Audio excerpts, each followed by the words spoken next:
So ఎన్నికలకు ముందు మేనిఫెస్టోలో నిజంగానికి మీకు సంబంధించిన చాలా సమస్యల్ని పరిష్కరిస్తామనే ఒక గట్టి హామీతోటి గద్దెనెక్కిన కాంగ్రెస్ ప్రభుత్వం వచ్చే 2 ఏళ్ళు కావస్తున్నది. ఈ 2 ఏళ్లలో మీకు ఏదైనా సమస్య తీరింది అంటే ఏం చెప్తారు? తీరాల్సినవి ఎన్నున్నాయంటారు ఓవరాల్‌గా? ఒక్కటే తీరింది ఏంటంటే ప్రమోషన్స్ అంటేటువంటి రిలీజ్ చేయబడ్డాయి. హ్మ్. ట్రాన్స్ఫర్స్ ఒక్క సంవత్సరం మాత్రం చేయబడ్డది. హ్మ్. వచ్చిన 2 సంవత్సరాల్లో ఒక్క సంవత్సరం మాత్రం ట్రాన్స్ఫర్స్ చేసిండ్రు. ఇంకా తప్ప హ్మ్. వ్యక్తిగతంగా అంటే ఏ డిపార్ట్మెంట్లో కూడా ఇది మేము తీర్చినాం. హ్మ్. సరే నియామకాలు అంటేటువంటి తప్పదు. ఎందుకంటే చాలా రిటైర్మెంట్స్ చాలా అవుతున్నాయి కాబట్టి ఆ వేకెన్సీస్ని ఫిలప్ చేయాలి అని అంటే ఆటోమేటిక్గా రిక్రూట్మెంట్ చేయాల్సిందే. కానీ హామీ ఇచ్చిన మేరకు మాత్రం కాంగ్రెస్ గవర్నమెంట్ చేయట్లేదు. గతంలో ఏదైతే బీఆర్ఎస్ గవర్నమెంట్లు ఇచ్చినటువంటి నోటిఫికేషన్లో ఉన్నటువంటివి నింపడం ఒకటి ఇప్పుడు స్టార్ట్ అయింది. ఓకే. గ్రూప్ 1 అపాయింట్మెంట్స్ ఇచ్చిండ్రు. తర్వాత గ్రూప్ 2 రిజల్ట్స్ కూడా ఈరోజు వచ్చింది. సో ఇప్పుడు నియామకం అని తప్పదు కాబట్టి కంపల్సరీ చేస్తున్నారు. కానీ ఉద్యోగులకు ఉండేటటువంటి ఇండివిజువల్ ఇష్యూస్ అంటే చాలా ఉంటాయి. సర్వీస్ మ్యాటర్స్ చాలా ఉంటాయి. చెప్పుకుంటూ పోతే ప్రతి డిపార్ట్మెంట్ ఆర్థికేతరమైనవి కూడా చాలా ఉన్నాయి అంటున్నారు. సో వాటి పరిష్కారం కూడా కావట్లేదంటే నిజానికి మీ ఫైట్ మీరు ఇందాక అన్నట్లు హోప్ మళ్ళీ ఉద్యోగి క్రియేట్ అయ్యేలాగా ఫైట్ అయితే గట్టిగా జరగాల్సిన పరిస్థితి. సార్ మీరు ఇష్టంగా ఎన్నుకున్న నేతలు ఉన్నారు ఈ మధ్య కాలంలోనే. మీ సమస్యల్ని వింటున్న పరిస్థితి ఉందా? ఎన్నుకున్న నేతలైతేనేమి ప్రస్తుతం మీ మాటల్ని కానీ మీ సమస్యల్ని కానీ పట్టించుకుంటున్న నేతలు ఉన్నారా? ఉంటే ఎవరవుతారు? నేతలు అని అంటే ఇప్పుడు అదొక పెద్ద 220 సంఘాలు ఏర్పడ్డాయి. 220 సంఘాలతో ఏర్పడ్డటువంటి జేఏసీలో 2 విభాగాలు అయిపోయినాయి. కాబట్టి స్థిరంగా ఇది అనేటటువంటి చెప్పలేకపోతున్నాం. ముఖ్యంగా ఏంటంటే అధికార వర్గం అనుకూలంగా లేదు. ఓకే. నేతల కంటే ముఖ్యంగా అధికార వర్గం అనుకూలంగా లేదు. ఇప్పుడు చూడండి ఒక్కొక్క డిపార్ట్మెంట్కు ఆఫీసరు ఒక ఐఏఎస్ ఆఫీసర్కు 2-3 డిపార్ట్మెంట్లు ఉన్నాయి. అవును. ఇక్కడ కాన్సన్ట్రేషన్ చేయలేరు, అక్కడ కాన్సన్ట్రేషన్ చేయలేరు. తర్వాత ఇంకా అదృష్టం ఏంటంటే 2 జిల్లాలకు కలిపి ఒక కలెక్టర్ లేరు. వేరే ఇప్పుడు డిఈఓలు ఉన్నారు. ఫర్ ఎగ్జాంపుల్ ఒక్క డిఈఓకు 2-3 జిల్లాలు ఉన్నాయి. డిఈఓ ఎడ్యుకేషన్ డిపార్ట్మెంట్లో ఉన్నటువంటి ప్యాథటిక్ సిచ్యువేషన్ ఏంటంటే డిఈఓగా పనిచేస్తున్నటువంటి వాళ్ళు ఎవ్వరు కూడా టీచర్ల నుంచి వచ్చినటువంటి వాళ్ళు కాదు. ఓకే. వాళ్ళందరూ కూడా కంపాన్సేట్ అపాయింట్మెంట్స్లో తల్లిదండ్రులు చనిపోవడం వల్ల వచ్చినటువంటి చిన్న స్థాయి ఉద్యోగస్తులు అందరూ కూడా ప్రమోషన్స్ ద్వారా ఈరోజు డిఈఓలకు వచ్చింది. 2 జిల్లాలకు కూడా ఒక డిఈఓ ఉంటున్నారు. 2 జిల్లాలో ఒక డిఈఓ ఉన్నప్పుడు అక్కడ విద్యారంగం అనేటటువంటిది ఏ రకమైనటువంటి పరిష్కారం వస్తుంది? సమస్యల మీద వాళ్ళు ఏమి చేస్తారు? చిన్న ఇష్యూస్ ఏదన్నా ఉంటే తప్పించుకోవడమే వస్తుంది తప్ప పరిష్కారం అనేది రాదు. ఎందుకంటే ఇక్కడ ఈ కలెక్టర్ ఆ కలెక్టర్ ఈ డిఓ.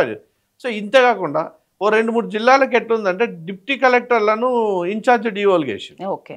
సో గత 10-15 సంవత్సరాలుగా డిఓలు లేనటువంటి నిర్వీర్యమైనటువంటి విద్యా వ్యవస్థలో పై యంత్రాంగం ఉండాలి. పై యంత్రం ఇప్పుడు బేసికల్గా ఒక ఎస్జీ టీచర్ కానీ ఒక టీచర్ కానీ వచ్చిస్తే సమస్య వస్తే ఎక్కడ పోతారంటే మండల్ నుంచి డిఓ దగ్గర డిఓలే సరిగా లేనప్పుడు, డిఓలకే విషయం మీద అవగాహన లేనప్పుడు, వారంతా వేరు నాన్ టీచింగ్ల నుంచి వచ్చినటువంటి వాళ్ళు ఉన్నప్పుడు సమస్యలు పేరుకపోతుండే వాళ్ళకి అర్థం కాదు. వాళ్ళు ఏం చేస్తారు? ప్రతిదీ హెడ్ ఆఫీస్ సైడ్ చూస్తారు. పైనుంచి మాకు ఇన్స్ట్రక్షన్స్ కావాలని. పైననే ఒక్కొక్క డిపార్ట్మెంట్కి 2-3 ఆఫీసర్స్ ఉండే వరకు అక్కడ నుంచి సరైన ఇన్స్ట్రక్షన్స్ రావు, సమస్యలు పేరుకపోతున్నాయి. సో నాయకులు ఎంత ప్రయత్నం చేద్దామన్నా సొల్యూషన్స్ అనేటటువంటి రాకపోయేటటువంటి వ్యవస్థ ఒకటి, అధికార వ్యవస్థ మాత్రం పూర్తి స్థాయిలో అదే విధంగా తయారైంది. ఓకే. సార్ ఇందాకన్నారు 5 గురుకులాలు అని. ఈ గురుకులాలకు సంబంధించి వేరియేషన్స్ ఎట్లా ఉన్నాయి? అసలు ఇబ్బందులు అంటే వీటికి సంబంధించి ఏం చెప్తారు సార్? ఇప్పుడు ఈ గురుకులాలు అనేటటువంటి ఒక ప్రత్యేకమైనటువంటి వ్యవస్థ ద్వారా ఏర్పాటు చేయబడ్డాయి. ఒక్కొక్క సొసైటీ అంటే మైనారిటీ సొసైటీ అనుకోండి, బీసీ సొసైటీ అనుకోండి, ఎస్సీ సొసైటీ, ఇట్లా రకరకాలుగా ఏర్పడి. సో ఇక్కడ ఏమవుతుందంటే గవర్నమెంట్ నుంచి వచ్చేటటువంటి ఏ జీవో కూడా వీరికి అమలు కానటువంటి పరిస్థితి. ఈరోజు ప్రభుత్వము హెల్త్ కార్డ్స్ ఇస్తా అనేటటువంటిది ఒకటి ప్రయత్నం చేస్తుంది, ప్రతిపాదన చేస్తుంది. కానీ అది కంపల్సరీ మా గురుకులాలు ఉన్నటువంటి 30,000 మందికి అది వర్తిస్తుందా లేదా అనేటటువంటిది ఇప్పటి ప్రతి ఒక్కరు ఆలోచిస్తున్నారు. ఎందుకనంటే మాకు ఇప్పుడు బయట మేము ఒక కార్పొరేషన్ కిందకి వస్తాం. ఫర్ ఎగ్జాంపుల్ సొసైటీ కార్పొరేషన్ అని ఒకటే. సో బయట తీసుకున్నట్టయితే ఆర్టీసీ వాళ్ళకు ఒక రకమైనటువంటి హెల్త్ స్కీమ్ ఉంది, ఎలక్ట్రిసిటీ వాళ్ళకు ఒక రకమైనటువంటి హెల్త్ స్కీమ్ ఉంది. బట్ వేరే వచ్చే వరకు టీచర్లకు అది వస్తుందా రాదా? ఎందుకంటే సింపుల్గా మనం ఆంధ్ర తెలంగాణ కానీ తీసుకున్నట్టయితే ఆంధ్రాలో రిటైర్మెంట్ వయసు 62 సంవత్సరాలు చేసింది, కానీ గురుకులాలకు చేయలేదు. గురుకులాలకు కానీ కొన్ని డిపార్ట్మెంట్ కార్పొరేషన్లకు చేయలేదు. సో ఈ రకమైనటువంటి వేరియేషన్ వచ్చి రేపొద్దున 30,000 మంది ఈ హెల్త్ కార్డ్స్ రాకుండా అదొక ప్రధానమైన సమస్య ఒకటి అయిపోతుంది. తర్వాత సర్వీస్ రూల్స్ కన్నా తీసుకున్నట్టయితే ఒక్కొక్క డిపార్ట్మెంట్ ఒక్కొక్క సర్వీస్ రూల్స్ ఉన్నాయి. ఒక డిపార్ట్మెంట్లో ప్రమోషన్ ఛానల్ 70% ఉంటే ఓ డిపార్ట్మెంట్లో ప్రమోషన్ ఛానల్ 50% ఉంటుంది. సో ఈ రకమైనటువంటి వేరియేషన్ ఉంటుంది. తర్వాత కామన్ స్టాఫ్ ప్యాటర్న్ లేదు. ఒక డిపార్ట్మెంట్లో స్టాఫ్ ప్యాటర్న్ తీసుకున్నట్టయితే జేఎల్ మ్యాథమెటిక్స్ అయితే ఉందో బీసీ సొసైటీలో 2 ఉంటారు ఇంటర్మీడియట్ టీచ్ చేయడానికి. బట్ వేరే సోషల్ వెల్ఫేర్కి వచ్చే వరకు ఒకటే ఉంటారు. సో ఈ స్టాఫ్ ప్యాటర్న్ వేరియేషన్స్ ఒకటి. తర్వాత స్కేల్స్ ముఖ్యంగా పార్ట్ టైం టీచర్లకు ఇచ్చే జీతాలు కూడా సోషల్ వెల్ఫేర్ కానీ ట్రైబల్ వెల్ఫేర్ కానీ కేవలం 18,000 ఆ రేంజ్లో ఇస్తుంటే వేరే మైనార్టీ సొసైటీకి వచ్చే వరకు సుమారు 32,000 28,000 ఇస్తున్నారు. ఇదే పార్ట్ టైం టీచర్స్ అక్కడ చేసేది అదే కార్యక్రమం ఇక్కడ చేసేది. కాబట్టి ఏం చేస్తారంటే ఎక్కడ శాలరీ వస్తే అక్కడ జంప్ కావడం అనేటువంటిది న్యాచురల్గా ఉంటుంది. కాబట్టి ఈ వేరియేషన్ అనేటటువంటిది పోవాలంటే common salaries, common staff pattern, common ఇది. ఇప్పుడు మైనార్టీ సొసైటీలో టైం టేబుల్ మార్చిండు, వేరే సొసైటీలో ఇంకా మార్చడం అనేటటువంటి దాని మీద తర్జన భర్జన చేయడం, ఇక్కడ ఉన్నటువంటి అధికారికి అది నచ్చకపోవడం. ఒక అధికారి అయితే ఓపెన్గా చెప్తాడు, నేను రెసిడెన్షియల్లోనే జాయిన్, రెసిడెన్షియల్ ఈ టైం టేబుల్ అవసరం లేదు మనకు పొద్దున్నే. కానీ ఒకప్పుడున్న పరిస్థితులు ఇప్పుడు గురుకులాల్లో లేవు. ఎందుకంటే ఒకప్పుడు అన్ని ఫెసిలిటీస్ ఉండే, ఇప్పుడు ఫెసిలిటీస్ లేకుండా ఏదో ఒక బిల్డింగ్ దొరికింది కదా అని గురుకులం పెట్టాడు. సో ఈ రకమైనటువంటి వేరియేషన్స్ ఉన్నాయి. కాబట్టి ఇవన్నీ కూడా కామన్ డైరెక్టరేట్ కిందకి తీసుకొని వచ్చి అందరికి కూడా ఒక రకమైనటువంటి సౌలభ్యం రావాల్సినటువంటి అవసరం ఉంది. సార్ రాష్ట్రాలకు కూడా గురుకుల ఈ స్కీమ్స్ కి సంబంధించి మీ పొజిషన్స్ కి సంబంధించి చాలా డిఫరెన్స్ ఉందా సార్? రాష్ట్రాలు అంటే కొన్ని అన్ని చోట్ల లేవు, అన్ని రాష్ట్రాల్లో గురుకులాలు లేవు. ఇది ఒక ప్రత్యేకమైన మన స్టేట్లో సక్సెస్ అయిన తర్వాత పివి నరసింహారావు గారు ప్రధానమంత్రి అయినప్పుడు నవోదయ విద్యాలయ సంస్థను ఏర్పాటు చేశారు. సో నవోదయ విద్యాలయ సంస్థ ఏదైతే ఉందో అది మళ్ళీ అక్కడ కేంద్రీయ వేరే నవోదయ వేరే. Kendriya is nothing but general schools లాగానే morning to evening. But Navodaya is on par with residential system. So అక్కడ ఉన్నాయి. ఇప్పుడు ఈ మధ్య కాలంలో నవోదయకు సంబంధించి ప్రతి స్టేట్లో ఉంటుంది. బట్ అన్ని స్టేట్లలో గురుకులాలు ఉన్నాయనేటటువంటిది మాత్రం లేదు, అన్ని చోట్ల. గురుకులతో పోలిస్తే నవోదయ విద్యా విధానంలో కొంత మార్పులు బాగున్నాయా సార్? నవోదయల పెన్షన్ లేదు, వాళ్ళు మొదటి నుంచే పెన్షన్ లేనటువంటి స్కీమ్.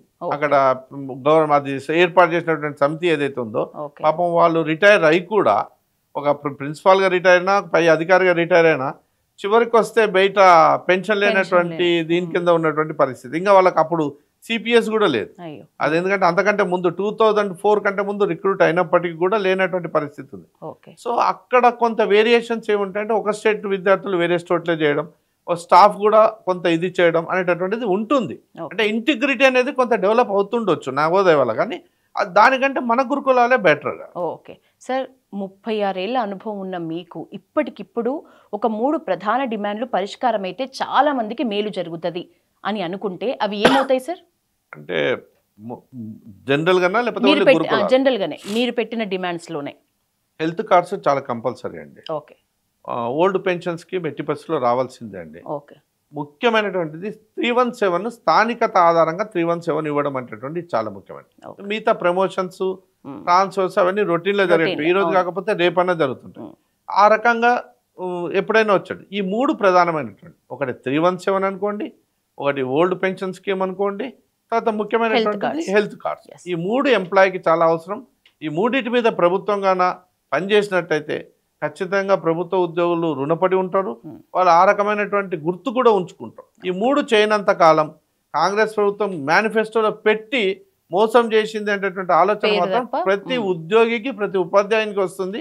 సో ఆ రకమైనటువంటి భావన రాకూడదని మాత్రం నేను ఖచ్చితంగా కోరుకుంటాను. సార్, ఓవరాల్గా మీ సంఘాలకు సంబంధించి ప్రజెంట్ వాళ్ళ రోల్ ఎట్లుంటే కొంతలో కొంతైనా ఒకటి అరలాగా కాకుండా ఈ మిగతా రిమైనింగ్ ప్రభుత్వ పాలనలో అయినా కూడా మీ సమస్యలు పరిష్కారం అవుతాయని మీ అభిప్రాయం?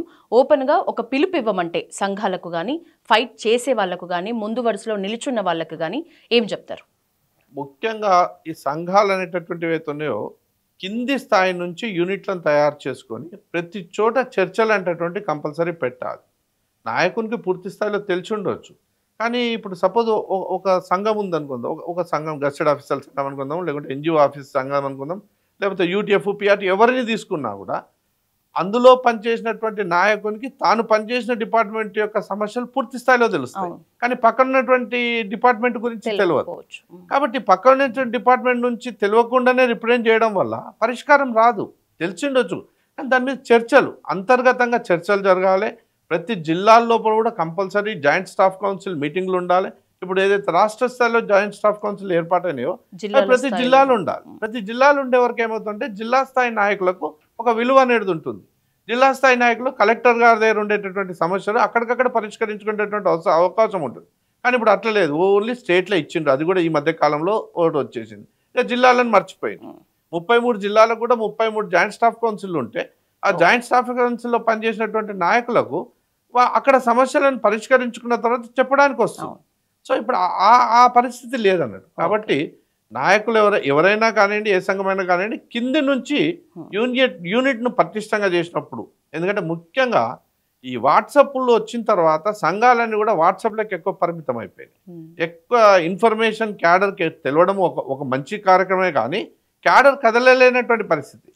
మనం ఏదైనా ఒక పిలిపిస్తే ఒక 100-200 మంది థమ్స్అప్ పెడతారు, ఖచ్చితంగా వస్తామని. కానీ మీటింగ్ పెట్టిన తర్వాత 10-15 మందే కనిపిస్తుంటారు ఒక్కోసారి. సో అక్కడ నాయకులు అనేటటువంటి వాళ్ళు చాలా ఆలోచించాల్సిన పరిస్థితి వస్తుంది.